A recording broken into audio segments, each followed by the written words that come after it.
ગિરીશ મેવાડા, મારી વાઈફ જલ્પા મેવાડા, અમે બંને પાલનપુરથી આવીએ છીએ. અમારા મેરેજના લગભગ ઘણો સમય થઈ ગયો અને કોઈ રિઝલ્ટ નહોતું મળેલું. અમે લોકોએ લોકલી પાલનપુરમાં અને અમદાવાદમાં પણ અલગ અલગ જગ્યાએ પ્રેગ્નન્સી માટે ખૂબ જ સારા એવા પ્રયત્નો કરેલા. ખૂબ સારું નામ ધરાવતા ડૉક્ટર્સ પાસે પણ હોસ્પિટલમાં પણ સંપર્ક કરેલો, લાંબા સમય સુધી એની ટ્રીટમેન્ટ પણ લીધી, છતાં પણ જોઈએ એવું ધાર્યું પરિણામ મળેલ નહોતું. ત્યાર પછી મારા એક રિલેટિવના રેફરન્સથી મને સનફ્લાવર હોસ્પિટલ વિશે જાણવા મળ્યું. એની હોસ્પિટલ વિશે જાણ્યું અને પછી એમને અહીંયા કન્સલ્ટેશન માટે સંપર્ક કર્યો.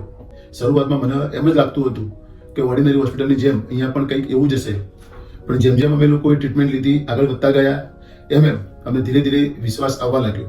અને પહેલાં જ ટ્રાયની અંદર અમને આઈવીએફ મેથડથી ખૂબ જ સારું એવું રિઝલ્ટ મળ્યું. અમને આજે પરમાત્માની અને ડૉક્ટરની મહેરબાનીથી ખૂબ સારું સંતાન સહજ નામે પ્રાપ્ત થયું છે. અહીંયા ડૉક્ટર્સના પ્રયત્નો તો ખૂબ સારા છે, રિઝલ્ટ સક્સેસ રેશિયો પણ ખૂબ સારો છે. એની સાથે સાથે સ્ટાફ, જે આખો હોસ્પિટલનો સ્ટાફ છે, એ માત્ર અહીંયા એક જોબ નથી કરતો, પણ એક સર્વિસની ભાવના સાથે ખૂબ જ સારી એવી સેવા પણ કરી રહ્યો છે. એવી પણ ખૂબ સારું રિઝલ્ટ મળેલું છે. એ બદલ હું હોસ્પિટલનો, ડૉક્ટરનો અને તમામ સ્ટાફનો હૃદયથી ખૂબ ખૂબ આભાર માનું છું.